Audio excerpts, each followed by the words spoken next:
부모라는 자리는 끝없이 사랑과 희생과 인내가 요구되는 자리입니다. 우리 부모님들도 우리를 그렇게 키우셨지요. 사랑하고 희생하고 인내로 우리를 키워주셨고, 또 부모가 된 우리도 사랑과 희생과 인내로 우리의 자녀들을 양육을 했고 또 양육을 하고 있습니다. 여러분, 자녀들이 부모님의 마음을 잘 알 수 있을까요? 그런 경우들도 있지만 그런 경우는 그렇게 많지는 않은 것 같습니다. 나중에 장성해서 결혼을 하고 자녀들을 낳아서 키워본 이후에야 부모님의 마음을 이해하게 되는 것 같습니다. 제주도 연안에서 흔하게 발견되는 줄도화돔이라고 하는 물고기가 있습니다. 이 줄도화돔이라고 하는 물고기는 부성애가 강한 물고기로 유명을 한데요. 암컷이 알을 낳으면 수컷이 그 알들을 입안에다 품고서 그렇게 부화를 시키게 되는데요. 그 기간이 굉장히 길다고 합니다.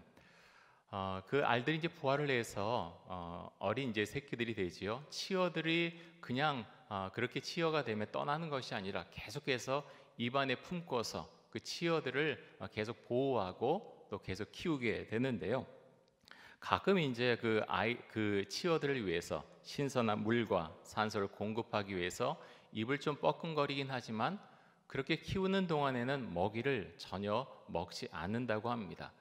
그래서 치어들이 좀 자라서 그 아비를 떠날 때에는 이미 다 그 에너지가 다 소진을 해서 기력을 잃어서 죽는 경우들도 있다고 합니다. 만약에 죽음이 두렵다면 입안에 있는 그 알들을 그 치어들을 그냥 내뱉으면 되겠지만 수컷은 그렇게 하지 않지요. 마지막까지 자기의 그 새끼들을 품고 있습니다. 여러분, 부모의 존재가 다 그런 것 같습니다. 하나님께서 그렇게 만드신 것이죠. 그래서 그 안에 사랑이 있고 우리가 설명할 수 없는, 형언할 수 없는 그런 은혜와 사랑이 그 안에 있게 됩니다. 어느 온라인 쇼핑몰에서 고객들을 대상으로 한 가지 조사를 했는데요. 어버이날 받고 싶은 선물이 무엇인가요? 라고 질문을 했습니다. 여러분, 1위가 뭘까요? 다들 알고 계실 것 같은데요. 많이들 그렇게 대답을 하세요. 1위가 뭔가 하면 현금입니다. 60%의 분들이 현금을 제일 받고 싶다라고 그렇게 대답을 했다고 합니다. 그런데 여러분, 2위가 뭔지 아십니까? 2위는 어떤 선물이 물건이 아니라 이렇게 대답을 했다고 합니다. 따뜻한 말 한마디, 따뜻한 말 한마디를 듣고 싶습니다 라고 대답을 했다고 합니다. 어제가 어버이날이고 또 오늘이 어버이 주일인데요. 이렇게 부모님께 따뜻한 말 한마디, 그리고 드릴 수 있는 현금이나 선물을 드리면 참 따뜻한 그런 모습이 되지 않을까 생각해 봅니다. 오늘 루키 말씀을 통해서 함께 은혜를 나누고자 하는데요. 우리와는 좀 시대적으로 차이도 있고 또 문화적이나 여러 면의 차이가 있지만 그럼에도 불구하고 우리에게 주시는 메시지가 있습니다. 오늘 말씀을 통해서 무엇을 우리에게 주시고자 하는지 그 말씀의 은혜를 우리가 깨달을 수 있기를 원합니다. 특별히 시어머니인 나오미의 마음을 우리가 이 말씀을 통해서 읽을 수 있기를 원하고, 또 며느리 룻의 마음을 우리가 또 헤아리고 그 마음을 우리가 읽을 수 있기를 원합니다. 자, 룻기의 배경은 사사시대입니다. 사사시대. 이 사사시대는 이스라엘 백성들이 출애굽한 이후에 40년간의 광야 생활을 거쳐서 가나안 땅에 들어가죠. 가나안 땅에 들어간 다음에 그때는 왕이 없었습니다. 초대 왕 사울 왕이 세워질 때까지 가나안 땅에 들어가서 초대 왕이 세워질 때까지의 기간을 사사시대라고 말하죠. 근데 여기서 말하는 이 사사는 문자적으로는 재판관을 의미하는 단어입니다. 하지만 재판관의 역할만 하는 건 아니죠. 행정을 치리하고 또 군사를 동원해서 전쟁을 벌이는 그런 행위들을 하는 사람들을 가리켜서 사사라고 불렀습니다. 오늘 말씀에 보면 그 앞에는 읽지 않았지만 유다 베들레헴에 살던 엘리멜렉과 나옴이라고 하는 사람들이 있었습니다. 이 두 사람은 부부였는데요. 근데 그 땅에 큰 흉년이 들었습니다. 그래서 어떻게 하느냐면 먹고 살기 위해서 모압 땅으로 이주를 하게 됩니다. 외국으로 가게 된 것이죠. 다른 이유는 없습니다. 먹고 살기 위해서, 어떻게든 먹고 살기 위해서 외국 땅으로 떠나간 것이죠. 그 모압 땅에 살면서 두 명의 아들은 모압 여자들과 결혼을 하게 됩니다.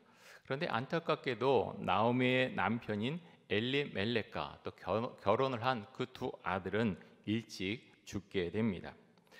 여러분, 기근을 피하기 위해서, 정말 먹고 살기 위해서 외국 땅까지 왔는데 남편을 잃어버리고 또 사랑하는 두 아들을 잃어버렸을 때 나오미의 마음이 얼마나 무너지고 아프고 힘들었겠습니까?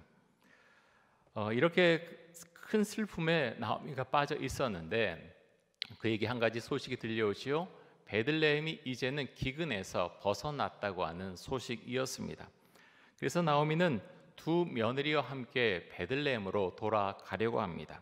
그래서 모압 땅을 떠나게 되지요. 그런데 길을 떠난 지 얼마 되지 않아서 이제 나오미가 며느리들에게 이렇게 말을 합니다. 룻기 1장 8절과 9절 한번 보겠습니다.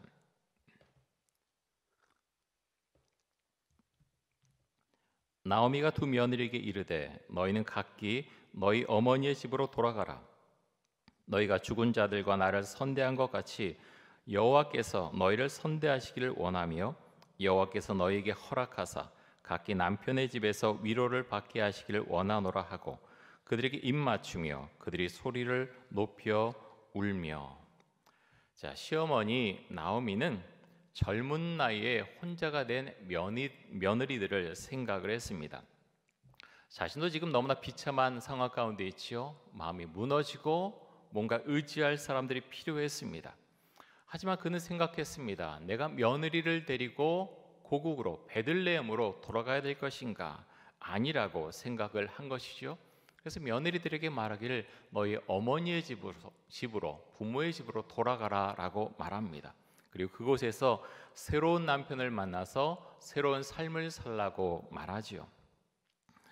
나오미가 이렇게 말하는 것 정말 쉽지 않았을 것입니다. 그는 의지할 사람이 이제 아무도 없습니다. 남편도 죽었고 두 아들도 죽었습니다. 두 며느리마저 돌려보낸다면 아무도 의지할 수도 없고 정말 힘든 삶을 앞에 두고 있습니다. 그럼에도 불구하고 나오미는 자신의 처지보다는 며느리들의 입장에서 생각을 했죠. 그래서 이들에게 돌아가라고 말하고 가서 재혼하라고 권면을 합니다. 우리는 이 짧은 말을 통해서 나오미의 마음, 그 며느리들을 향한 그 시어머니의 그 사랑과 그 마음을 알 수가 있습니다. 그런데 여러분, 시어머니 나오미의 말에 대해서 며느리들이 어떻게 반응을 합니까? 10절 보겠습니다. 이렇게 말씀합니다. 나오미에게 이르되 아니니이다. 우리는 어머니와 함께 어머니의 백성에게로 돌아가겠나이다 하는지라. 자, 며느리들은 시어머니의 마음을 알고 있지요. 그럼에도 불구하고 그 제안을 거절합니다. 왜 거절합니까? 다른 이유가 없습니다. 시어머니를 사랑했기 때문에, 시어머니의 마음을 알고 있기 때문에 시어머니 나오미의 제안을 거절을 하게 됩니다. 이들의 대답에서도 시어머니를 향한 이 며느리들의 사랑의 마음을 읽어낼 수가 있습니다. 자, 며느리들이 갈 수 없다고 말하자 나오미가 재차 권하게 되지요. 자, 11절에서 13절까지 한번 보겠습니다. 나오미가 이르되 내 딸들아 돌아가라. 너희가 어찌 나와 함께 가려느냐? 내 태중에 너희의 남편들 아들들이 아직 있느냐? 내 딸들아 되돌아가라. 나는 늙었으니 남편을 두지 못할지라. 가령 내가 소망이 있다고 말한다든지 오늘 밤에 남편을 둬 아들들을 낳는다 하더라도 너희가 어찌 그들이 자라기를 기다리겠으며 어찌 남편 없이 지내겠다고 결심하겠느냐? 내 딸들아 그렇지 아니하니라. 여호와의 손이 나를 치셨으므로 나는 너희로 말미암아 더욱 마음이 아프도다.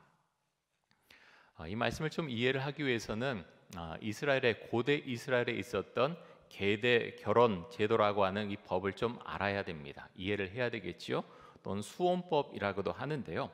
이 계대 결혼 제도가 무엇인가 하면 형이 만약 자식이 없이 먼저 죽으면 그 동생이 형수와 결혼해서 집안의 대를 잇게 하는 제도를 말합니다.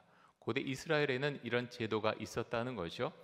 현대 사회를 살아가는 우리로서는 좀 이해하기 어려운 면이 있지만 그렇지 않습니다. 고대 이스라엘에서는 반드시 필요했던 법이라고 하는 것이죠. 이 법이 유대인들에게는 대단히 중요했습니다. 그래서 우리가 계대 결혼법을 그 제도를 생각하면서 이 말씀을 읽어야 이 말씀을 좀 더 이해할 수가 있겠죠. 나오미에게는 죽은 아들들 외에는 더 아들이 없었습니다. 설령 결혼을 한다고 할지라도 아들을 낳기도 어렵고 아들을 만약 낳는다고 해도 그 아들들이 자라서 그 며느리들과 결혼하는 것은 있을 수가 없는 일이었죠. 그래서 지금 나오미가 하는 말은 어찌됐든 너희는 너희의 길을 찾아가라, 이것을 계속해서 강조해서 권면을 하고 있는 것이죠. 시어머니 나오미가 며느리들에게 재차 떠날 것을 말하자 이번엔 두 며느리의 선택이 달라지죠. 오르바는 모압 땅 자신의 부모님 댁으로 어머니 집으로 돌아가는 선택을 했고, 하지만 룻은 자신의 생각을 굽히지 않고 시어머니 나오미를 따라가게 됩니다. 우리는 집으로 떠나간 오르바를 비난할 필요는 없을 것입니다. 그도 그의 인생을 택한 것이죠. 이런 점에 주목하기보다는 우리가 룻에게 보다 주목할 수 있길 원합니다. 룻은 시어머니인 나오미를 선택을 했습니다. 룻이 시어머니를 왜 선택을 했나요? 그녀에게 나오미에게 재산이 있었습니까? 장밋빛 미래가 보장되어 있습니까? 아무것도 없었습니다. 왜 룻이 시어머니 나오미를 선택을 했습니까? 왜 시어머니 나오미를 따라갔습니까? 그녀를, 그 시어머니를 사랑했기 때문에 나오미를 따라갔습니다. 룻이 시어머니 나오미를 선택했다는 것은 다른 의미로 볼 때는 하나님을 선택했다는 의미도 됩니다. 모압 땅에 남아서 이방신을 섬기지 않고 하나님을 선택했다는 거죠. 여러분, 룻의 이야기를 대부분 다 아시겠지만 나중에 룻은 가까운 친족인 보아스와 결혼을 하게 됩니다. 그리고 아들을 낳게 되죠. 그 아들의 이름은 오벳입니다. 이 오벳이 누군가 하면 다윗의 할아버지입니다. 룻과 보아스 사이에서 오벳을 낳게 되고, 오벳은 이새를 낳았고, 이새는 다윗을 낳게 됩니다. 마태복음에 보면 그리스도의 계보가 나오는데요, 또 룻의 이름이 등장을 합니다. 마태복음 1장 5절과 6절 보겠습니다.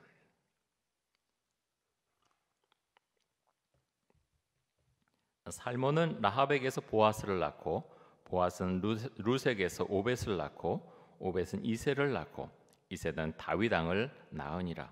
다윗은 우리아의 아내에게서 솔로몬을 낳고. 여러분, 오늘 말씀에 보면 룻은 정말 보이지도 않는 인생을 살아가는 사람처럼 보입니다. 그런데 이 룻이 그리스도의 계보 안에 포함이 됐다는 것, 정말 놀라운 일이 아닐 수 없습니다. 오늘 말씀에 보면 처음에 이제 두 여인이 나오는데요. 라합, 이 라합은 여리고의 기생이었지요. 그 역시 이방 여인이었습니다. 룻도 모압 사람이었지요. 이방 여인이었습니다. 그들은 다른 선택을 할 수 있었습니다. 전혀 다른 선택을 하면서 살 수 있었지만 그들은 하나님을 선택했고 하나님의 은혜 가운데 지내게 되었습니다. 그리고 이들은 다윗과 예수님의 육신의 조상이 됩니다. 여러분, 선택은 우리에게 굉장히 중요합니다. 특별히 하나님을 선택할 것인가 아닌가 하는 선택은 정말 중요한 선택이죠. 가정에 달린 5월을 맞이해서 기도하게 됩니다. 우리의 자녀들이 하나님을 선택하게 하여 주옵소서. 더 기도하게 됩니다. 우리 자녀를 위해서 기도해 주시고요. 그것만큼 큰 선물이 어디 있겠습니까? 정말 하나님을 믿고 따라가는 삶, 그렇게 할 때 다른 은혜로운 일들이 그의 삶 가운데 펼쳐지게 될 줄로 믿습니다. 그것을 위해서 우리가 기도하고 또 우리 자녀를 위해서 우리가 기도할 수 있어야 하겠습니다. 오늘 우리에게 주신 룻기 말씀을 통해서 시어머니인 나오미의 마음과 또 며느리 룻의 마음을 우리가 알고 느낄 수 있기를 원합니다. 서로 사랑하고 서로를 격려했던 아름다운 대화를 우리가 기억할 수 있기를 원합니다. 내 인생을 바꾼 100가지 이야기라고 하는 책이 있습니다. 이 책 가운데 이런 이야기가 나오는데요. 어느 날 아내가 남편에게 혼자 계신 어머니와 데이트를 하라고 계속해서 이야기를 했습니다. 남편은 처음에는 그 말에 수긍을 하지 않았습니다. 나는 당신과 데이트를 하지 어머니와 하는 것은 좀 부담스럽습니다. 자꾸 말하지 마세요라고 했지요. 하지만 그 아내는 계속해서 남편에게 어머니와 데이트를 하라고 계속해서 권했습니다. 할 수 없이 남편은 어머니와 데이트 약속을 했지요. 그의 어머니는 20년 전에 아버지가 남편이 세상을 떠나서 홀로 살아오신 분이셨습니다. 데이트 날이 다가왔고 아들은 차를 가지고 어머니 집으로 갔습니다. 그 집 앞으로 가자마자 어머니가 얼마나 이 데이트를 기다렸는가 하는 것을 바로 알 수가 있었습니다. 어머니는 코트를 입고서 현관 밖에 서서 아들을 기다리고 있었지요. 머리까지 곱게 단장하시고 아들을 보시면서 활짝 웃으셨습니다. 어머니 아들은 미리 예약한 레스토랑으로 갔습니다. 어머니는 아들의 팔짱을 끼고 걸으셨습니다. 계단에서 발을 헛디디지 않으려는 마음도 있었고 한편으로는 마치 연인이나 된 것처럼 아들의 팔짱을 끼고 그 기분을 느껴보고 싶었던 것 같기도 했습니다. 테이블에 앉아서 아들과 어머니는 주문한 요리를 먹으면서 소소한 이야기를 하게 되었지요. 너무나도 재미있게 이야기를 하다 보니까 영화 예매를 하게 되었는데 그 시간도 놓쳐버릴 만큼 재미있게 이야기를 나누었습니다. 데이트를 마치고 어머니를 집에다 모셔다 드릴 때 어머니가 차에서 내리면서 이렇게 말씀을 하셨습니다. 내게 저녁을 살 기회를 준다면 너와 한 번 더 데이트를 하고 싶구나 하고 말씀을 하셨지요. 아들은 그렇게 하겠다고 대답을 했습니다. 어머니와의 데이트는 생각보다 너무나 훨씬 좋았고 아들은 그날 이후로 어머니와 정규적으로 규칙적으로 데이트를 즐기게 되었다고 합니다. 여러분, 우리는 다른 분들, 부모님, 또 자녀, 서로에 대한 이해가 부족한 때가 많이 있습니다. 상대방의 입장에 서서 그 삶을 생각해보고 이해하는 것이 부족할 때가 많이 있죠. 너무나 삶이 바쁘기 때문에 그런 경우도 있고 우리의 생각이 이기적이기 때문에 그런 경우들도 있습니다. 5월이 가족의 달인데 상대방의 입장에서 서로를 생각하는 그런 은혜가 있기를 원합니다. 오늘 말씀 가운데서 보면은 시어머니 나오미는 며느리의 입장을 생각을 했고 또 며느리는 시어머니의 입장을 생각을 했습니다. 그래서 그 속에 사랑의 마음이 가득 담겨 있었습니다. 가족의 달인 5월에 우리의 마음과 말과 행함에 있어서 좋은 변화들이 있기를 원합니다. 그 변화를 주신 분은 하나님이십니다. 여러분 성령 충만하십시오.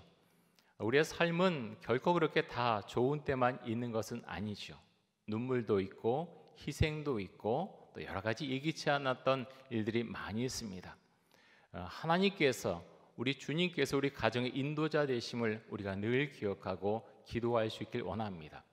부모된 분들도 또 자녀들도 그 삶을 책임지고 마지막까지 함께 하시는 못합니다. 우리의 삶을 인도하시고 그 삶을 이끌어 주신 분은 하나님이심을 우리가 믿음으로 고백할 수 있길 원합니다. 그 주님께서 우리를 지켜주시고 우리 가정을 이끌어 주실 때 주님께서 마지막까지 우리의 삶을 풍성하고 아름답게 만들어 주실 것입니다. 우리 기도 제목 놓고 함께 기도하겠습니다.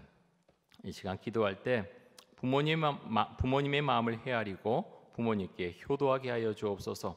성령 충만하게 해주시고 하나님께서 주시는 마음을 따라서 살게 하여 주옵소서. 우리 함께 기도하겠습니다.